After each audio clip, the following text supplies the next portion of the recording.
ఆర్టీవీకి స్వాగతం. నేను మీ శ్రీనివాస్. తన 30 సంవత్సరాల రాజకీయ అనుభవంలో 5 సార్లు ఎమ్మెల్యే, 2 సార్లు మంత్రి, ఉమ్మడి ఆంధ్రప్రదేశ్లో వైఎస్ఆర్ క్యాబినెట్లో కూడా పనిచేసిన అనుభవం అతను సొంతం. అతనే మాజీ మంత్రివర్యులు బాలినేని శ్రీనివాసరెడ్డి.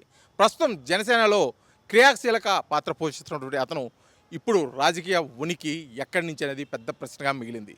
గత కొద్ది రోజులుగా ప్రకాశం జిల్లాలో జరుగుతున్న చర్చకు ఇదే ప్రధాన అంశంగా చెప్పుకోవచ్చు. ఎందుకంటే నిన్నటి రోజు రాష్ట్ర ముఖ్యమంత్రి వర్యులు నారా చంద్రబాబు నాయుడిని నేరుగా బాలినేని శ్రీనివాసరెడ్డి జనసేన నేతగా కలిసిన నేపథ్యంలో అసలు ఈ కలయికకు ఏది ప్రధాన కారణం అని చెప్పేసి ఆలోచనలో పడిన పరిస్థితి. అందుకు ప్రధాన అంశం ఇప్పటికే కూటమి భాగస్వామిగా ఉన్నటువంటి జనసేనలో ఉన్నటువంటి బాలినేని శ్రీనివాసరెడ్డికి స్థానిక శాసనసభ్యులు దామచర్ల జనార్దన్ కానీ, ఇప్పటికే జనసేనలో ఉన్నటువంటి సీనియర్ జనసేన నాయకులు కానీ అతనికి సహకారం అందించడం లేదు. ఇప్పుడు ఇటువంటి పరిస్థితుల్లో అతను రాజకీయ ప్రయాణం ఎక్కడి నుంచి మొదలు పెట్టాలనే ఒక ఆలోచనలో ఇప్పుడు కొత్త నిర్ణయం అయితే తీసుకున్నట్లు కూడా బాలినేని శ్రీనివాసరెడ్డికి నుంచి తెలుస్తుంది. అది ఎక్కడి నుంచి అంటే ఇప్పుడు ప్రధానంగా వినిపిస్తుంది ప్రకాశం జిల్లాలోని దర్శి నియోజకవర్గం నుంచి బాలినేని శ్రీనివాసరెడ్డి మరొకసారి రాజకీయ ప్రయాణం మొదలుపెట్టనున్నారని చెప్పేసి కూడా తెలుస్తుంది.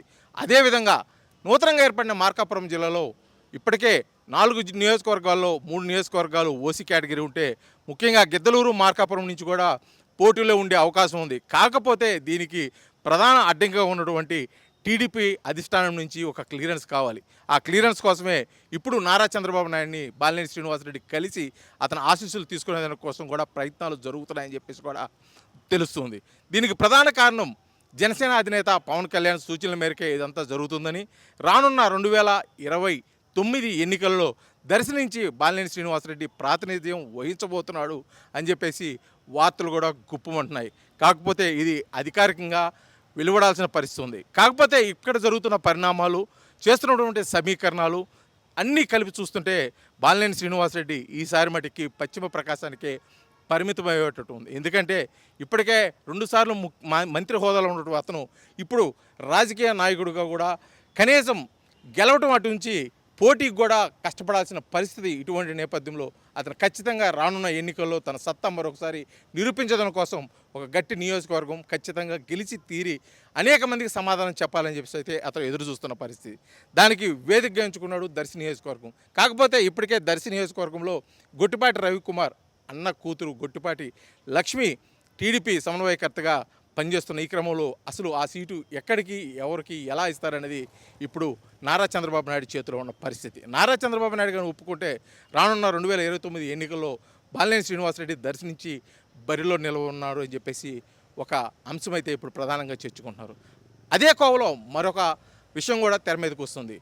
నియోజకవర్గాల బైఫర్కేషన్ విషయంలో నియోజకవర్గాలు పెరిగితే మటుకి ఒంగోలు నుంచే బరిలో ఉండబోతున్నాడు బాలినేని శ్రీనివాసరెడ్డి అని చెప్పేసి మరో వార్త కూడా ప్రచారంలో ఉంది.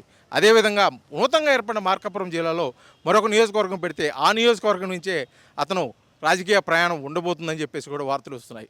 ఏదేమైనప్పటికీ బాలినేని శ్రీనివాసరెడ్డి మీద గత కొద్ది రోజులుగా వస్తున్నటువంటి వార్తలన్నిటికీ సమాధానం కాలమే చెప్పాల్సి ఉంది. పార్టీ అధినాయకులే తెలియజేయాల్సిన పరిస్థితి అయితే ఉంది. ఏదేమైనప్పటికీ ఒక వెలిగినటువంటి బాలినేని శ్రీనివాసరెడ్డి మరొకసారి తన రాజకీయ ప్రయాణం, రాజకీయ ప్రస్థానం, తనను నమ్ముకున్న వారికి న్యాయం చేయాలంటే మటుకి ఖచ్చితంగా అతను జన జీవన స్రవంతులు అయితే ఉండాల్సిన పరిస్థితి. ప్రజా క్షేత్రం నుంచి అతను పోటీ అయితే ఉండాల్సిన పరిస్థితి ఉంది. వీటన్నిటికీ అడ్డంకులు తొలగాలంటే మటుకి ఇటు కూటమిలో ఉన్నటువంటి టీడీపీ నుంచి, బీజేపీ నుంచి, అదేవిధంగా జనసేన అధినాయకుడు పవన్ కళ్యాణ్ నుంచి పూర్తిగా సహకారం ఉండాల్సిన పరిస్థితి. కానీ ఇప్పటికే జనసేనలో ఉన్నటువంటి కుమ్మలాటకు అతను జనసేన నుంచి ఏ విధంగా సహకారం అందుతా అని చెప్పేసి మటుకు కూడా ఎదురు చూడాల్సిన పరిస్థితి. ఇవన్నీ ఒక ఎత్తు అయితే రానున్న రోజుల్లో మరొకసారి వైఎస్ఆర్సీపీ గూటికే చేరతాడు అనే వార్త కూడా వినిపిస్తున్న పరిస్థితుల్లో ఇది ఎంత మటుకు నిజమో కూడా పూర్తిగా కాలమే చెప్పాల్సిన పరిస్థితి. ఏదేమన్నప్పటికీ ఒక వెలిగినటువంటి బాలినేని శ్రీనివాసరెడ్డి రాజకీయ ప్రయాణం కోసం మరొకసారి కష్టపడాల్సిన పరిస్థితి అయితే ప్రస్తుతం ఉమ్మడి ప్రకాశం జిల్లాలో కనిపిస్తున్న పరిస్థితి అయితే కనిపిస్తుంది. వీటన్నిటికీ సమాధానం కాలమే చెప్పాలి, పార్టీ అధినాయకులే చెప్పాలి.